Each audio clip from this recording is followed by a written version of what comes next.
왜 우리는 하나님을 믿어야 하는가?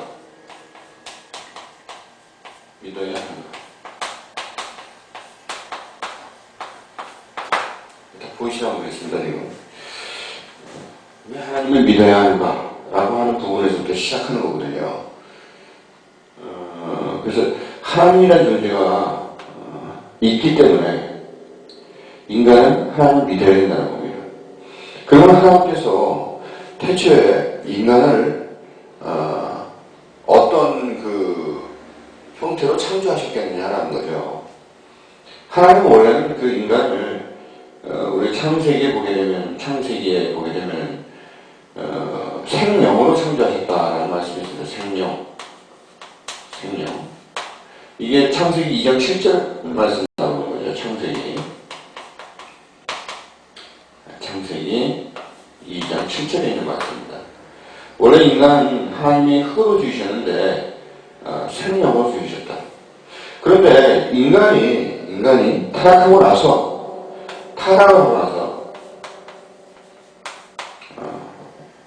인간이 죽음을 경험하게 되는 거죠. 죽음. 그렇죠?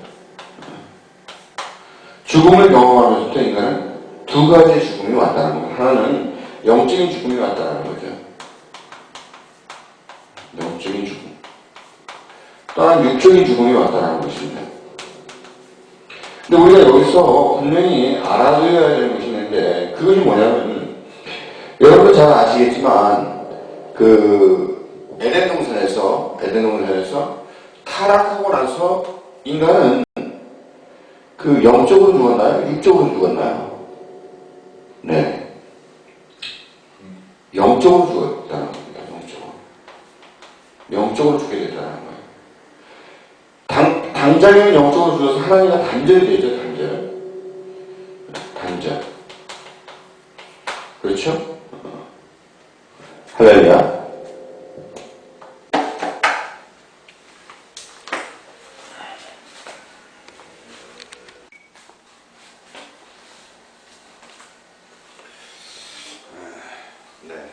네, 그렇습니다.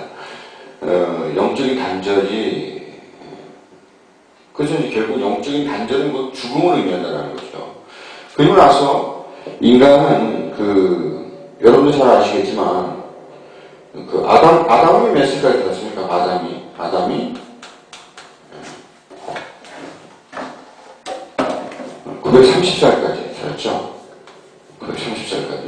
그래서 결국은 죽게 되는 겁니다. 죽게 되는 거죠. 죽음을 또 맞이하게 된다고 하는 거죠.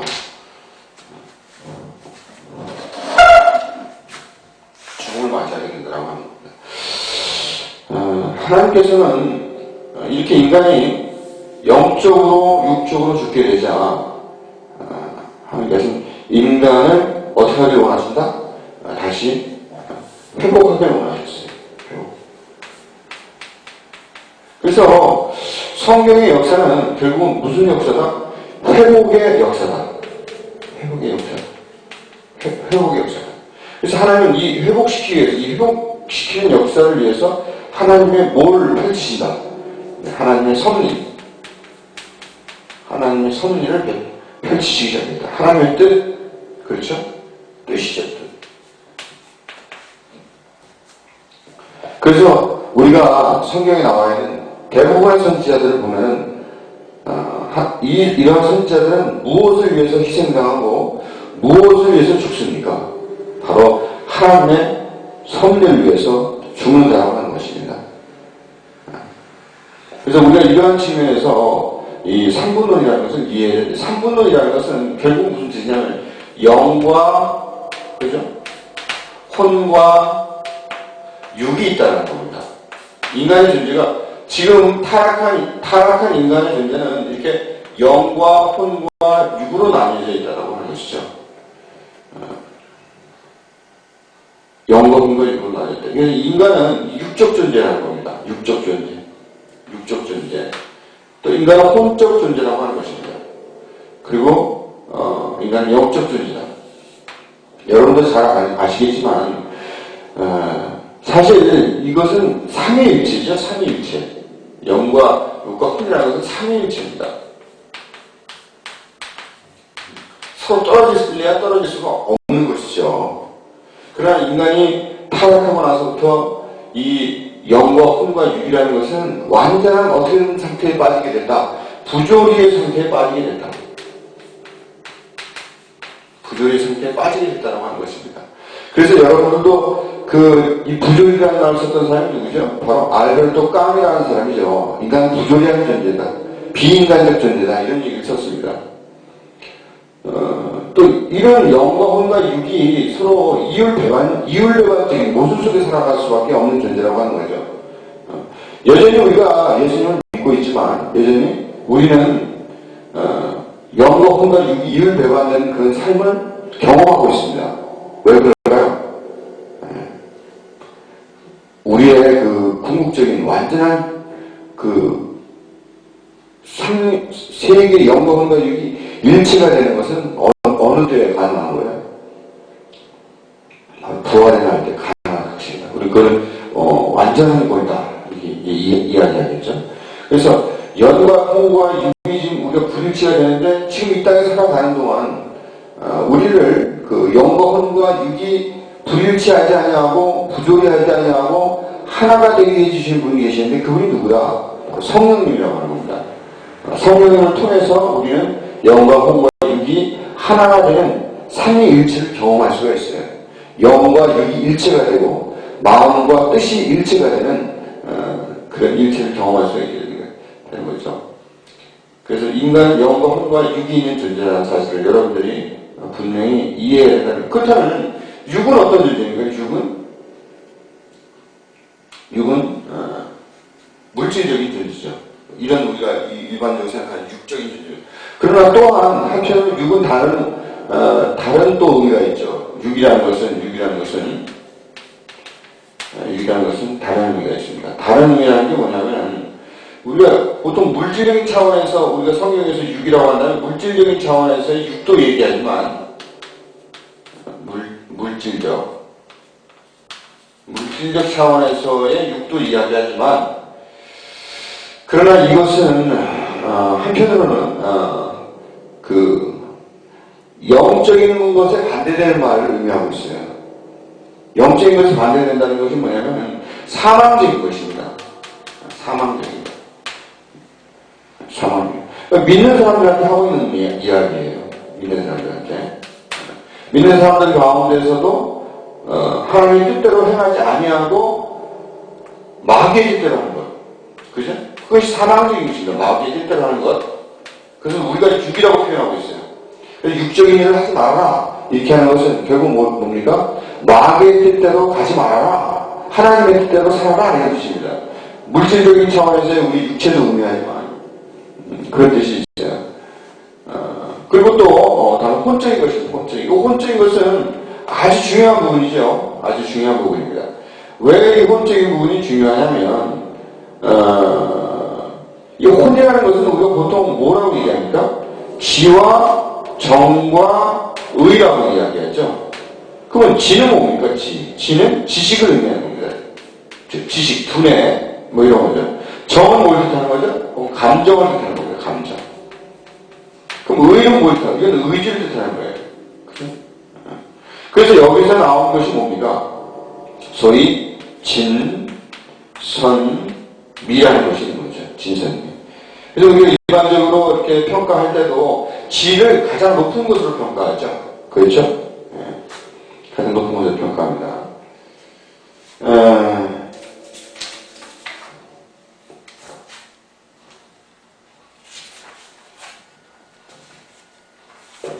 그래서 보통 지식이라는 것은 뭐 사상이나 학문이나 뭐 이런 것들을 뜻하고 정이라는 것은 또 뭐가 있어요? 예술과 문학 같은 것을 뜻하는 거죠. 정. 감정에서 나오는 거죠. 예술이나 문학 같은 경우죠. 이것은 근데 서로가 뭐 어떤 이렇게 서로가 이렇게 상호작용을 하기도 하고요. 또 의지라는 것이 있죠. 의지는 어떤 도덕이나 어떤 윤리 같은 거. 의지가 박약한 사람들 있죠. 의지가 박약한 사람들. 도덕적으로 윤리적으로 굉장히 불량한 사람들을 의미합니다. 그 실체적인 의지가 아주 약해요. 대부분. 욕심이 많이 들어가면은 실천되는 데가 많이 약합니다. 그래서 우리가 보통 이제 이렇게 이야기를 합니다. 근데 우리가 여기서 하나 좀 이렇게 한번 생각해 봐야 되는 것이 뭐냐면 이 혼적인 부분입니다. 혼적인 부분. 이 혼적인 부분은요, 어떻게 생각하면 영적인 부분하고 이렇게 서로 중첩이 되어 있습니다. 혼적인 부분, 육적인 부분하고도 중첩이 되어 있지만 영적인 부분, 이 중첩된 상황, 이 중첩이 되는 상황을 우리가 가르쳐서 뭐라고 그런다? 마음이라고 그런다, 마음. 그래서 그런 말도 있죠. 마음은 원이로되 육신이 따라주지 않는다. 그래서 이 말은 좀 약간 어려운데, 사실 이게 어려운 부분이에요, 이게. 중첩과 마음이라고 하는 부분이 좀 어려운 부분입니다.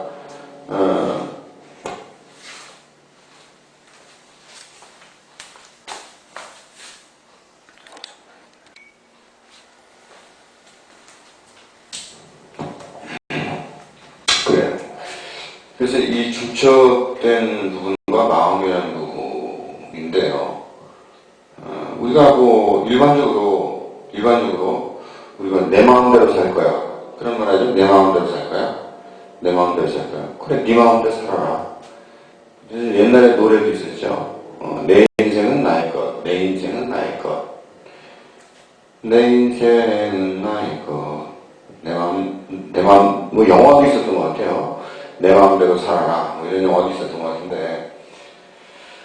근데 이 마음이라는 것은 참 진짜 이거는 무의식의 세계입니다. 무의식의 세계이며, 또한 잠재의식 세계다. 잠재의식의 세계다. 이렇게 볼 수가 있는 거죠. 왜냐면, 마음이라는 것은, 불교에서는 일체유심조, 이런 이야기를 하지 않습니까? 모든 것은, 마음 먹기에 따라 달랐다. 이런 얘기도 있어요. 근데, 마음 먹는 대로, 이렇게 스스로 마음 먹기가 쉽지가 않은 거죠. 어떤 일을 선택할 때마다. 그래서 인간은 이 마음이라는 것은 어떤 욕망적인 부분이 있는데, 욕망, 이런 게 있는데, 선한 욕망을 갖게 되면 어떻게 됩니까? 선한 욕망. 소위 말하는 우리가 행복의 길로 가게 되는 거예요. 그렇죠? 그러나, 인간이 악한 욕망을 갖게 되면 어떻게 돼요? 악한 욕망. 욕망을 갖게 되면 이거는 불행으로 가는 거죠. 그런데도 불구하고 인간은 끊임없이 이런 악한 욕망과 선한 욕망 사이에서 이렇게 방황한다. 이런 것이 어떤 중첩의 원리입니다. 중첩의 원리예요. 어떤 여기는 뭐 절망이죠, 절망. 여기는 소망. 이렇게 됩니다. 특별히 인간의 마음은 이렇게 이런 마음의 어떤 그런 영향력을 가지고 있다. 우리가 어떻게 보면은 이 신앙생활을 할 때에 이 마음의 부분에 대해서 많이 생각하지 않을 수가 없는 것이 이 마음과 영적인 부분과 혹은 마음과 혼적인 부분과 마음과 육적인 부분들이 상당히 이렇게 뭐라고 할까요? 이렇게 좀 혼재되어 있다. 그런 생각을 많이 해보게 됩니다. 가령 우리가 여러분들도 잘 아시겠지만 자유의식이라는 거 있잖아요. 자유의식. 그죠? 자유의식. 자유의지라는 것이 있어요. 자유의지. 근데 이 자유의지 많은 사람들이 자유의지하는데 그러면서 사람은 자기의 자유의지대로 어떤 종교도 선택할 수가 있고 또 자유의지대로 또 어떤 공부도 할 수가 있고 자기 마음대로 한다는 거죠. 근데 저는 이 자유의지가 종교를 선택하는 부분이라든가 어떤 또 믿는 사람들, 신앙생활을 하는 사람에 있어서도 이 자유의지가 존중이 되어야 되지만 그러나 이 자유의지에 대해서 우리가 한번 생각해 볼 필요가 있다는 겁니다. 이 자유의지가 제가 마음하고 연관성을 가지고 있다고 그랬죠. 자유의지라는 것이 만약에 이것이 만약에 있죠. 타락한 옛 본성. 타락한 이 본성에서 나오는 것이라고 한다면 이 자유의지는 어떤 자유의지입니까? 이 자유의지는요, 아까도 그랬지만 인간이 타락함으로 말미암아 영적인 죽음과 육적인 죽음이 왔는데 하나님은 이러한 죽음으로부터 인간을 회복시키기 위해서 하나님의 뜻을 펼칠 수 있다고 했어요. 그렇죠? 그런데 결국은 이 자유의지라는 것은 어디로부터 온 것이냐? 타락으로부터 온 것입니다. 여기 타락한 예보죠. 즉 그 안에는 뭐가 있다? 죽음이 있다는 거예요. 죽음이 있는 거예요. 죽음. 그래서 우리가 일반적으로 자유의지 자유가 아니지만 이 자유의지라고 하는 것은 바로 타락한 옛 본성의 그 자유의지를 말하고 있는 겁니다. 그래서 우리 믿는 사람들, 신앙인으로서 그 살아가야 하는 사람들, 그리고 예수를 믿는다고 하는 사람들, 종교적인 사람들은 이 자유의지와 싸워야 합니다, 사실은. 그래서 저도 아까 내가 이제 말씀드렸지만 로마서 그 8장에 1절로의 말씀을 보게 되면 6절 말씀인가요? 8장 6절 말씀 보게 되면 6으로 가는 것은 뭐라고 해요? 사망이라고 하고 0으로 가는 것은 생명과 평안이라고 했습니다. 그래서 우리가 그 로마서에 보게 되면 로마서 7장에 보게 되면 이 자유의지, 타락한 자유의지에 대해서 그 바울이라고 하는 사람은 어떤 이야기를 하고 있냐면 나는 사망에 빠진 자다. 나의 영혼이 곤고한 자다. 이렇게 이야기하고 있어요. 그 얘기가 무슨 얘기입니까? 우리의 자유의지가 우리 영적인 것에 간섭하고 있다는 얘기예요. 그래서 이 자유의지는 사실은 타락한 예본성이 나온 것이고, 두 번째는 우리 자유의지인데, 이 자유가 올바른 자유의지가 아니라면, 여러분들 잘 아시겠지만은, 혹시 모르시는 분도 있을 거예요. 요한복음에 보면 이런 말씀 있죠? 너희가 진리를 할지 진리가 너희를 자유케 하리라 했을 때 그 자유, 진리가 너희를 자유케 하리라 이렇게 하리라고 했을 때 이 자유라고 하는 것은 어떤 자유입니까? 내 마음대로 하는 자유로서의 자유가 아니라 너희가 성령을 통하여 너희가 진리를 알지니 영적인 진리가 너희 영적 자유를, 너희 영적인 것을 자유케 하리라, 이런 말씀을 가지고 있는 거예요. 진리가 자유케 한다는 것은 영적인 의지를 자유케 한다는 거죠. 그렇죠? 따라서 이 자유라는 것은 바로 뭐다? 영적 의지다. 그래서 우리가 영적인 의지가 없으면 물론 자유의지가 있으면 세상에 따라서 세상을 쫓아갈 수가 있습니다. 세상의 방법대로 갈 수가 있어요. 그렇죠? 그러나 자유의지는 누구나 받을 수 있는 건지 모르겠지만 영적인 자유의지, 하나님이 주신 자유의지, 영적 의지는 성령으로부터 나온다고 하는 것이에요. 이 영적 의지를 가지고 있는 사람들이야말로 어떤 사람들이다? 바로 하나님의 회복의 역사에 동참할 수 있는 사람이며 하나님의 섭리의 역사를 이끌어갈 수 있는 사람이라고 하는 것이에요. 이게 대단히 중요한 의미를 가지고 있는 거예요. 그래서 아까 중첩이라고 하는 이 부분이 바로 무슨 얘기냐면 바로 이 타락한 옛 본성으로부터 나오는 자유의지와 그리고 성령으로부터 나오는 이 영적 자유의지가 바로 혼재되어 있다고 하는 거예요. 그래서 우리가 로마서 12장에 보면은 그런 말씀 있죠? 12장 1절에서 3절 말씀으로 어떤 말씀이 있습니까? 너희는 하나님의 선하시고 온전하시고 기뻐하시는 뜻이 무엇인지 분별하도록 하라. 그렇죠? 그래서 그 말이 나오는 거예요. 너희를 산 제사로 드려라 하는 말씀이 나오는 겁니다. 이 부분이 굉장히 중요한 부분이라고 생각해요. 이것이 우리의 마음과 관련된 일이고 이 중첩된 부분을 이렇게 명확하게 보여줄 수 있는 것입니다. 이게. 그래서 결국 이 마음이라는 것이 결국 뭐에 영향을 미치죠? 바로 우리 말하는 양심에 영향을 미치게 돼 있어요. 양심. 그렇죠? 타락한 옛 본성으로부터 오는 양심은 세상을 향하게 돼 있습니다. 즉, 저기 아까 내가 썼지만 바로 선한 욕망이 아니라 악한 욕망을 향해서 나가게 돼 있어요. 왜? 하나님의 뜻이 아니기 때문에, 하나님의 섭리가 아니기 때문에. 그러면 어떤 사람이 선한 욕망을 갖는 것이냐? 바로 하나님의 그 회복의 역사, 하나님의 섭리의 역사를 끌고 가기 위한 그 욕망이야말로 참된 선한 욕망이다. 그것이야말로 진정한 영적인 의지라고 볼 수가 있는 것입니다. 그래서 이것을 우리가 잘 분별해야 돼요. 그래서 이 양심 가운데, 양심 극단적으로 저기 되면 어떻게 해요? 거짓말 밥 먹듯이 하고, 자기 이기적인 욕망을 위해서, 이 세상을 살아가게 되는 것이죠.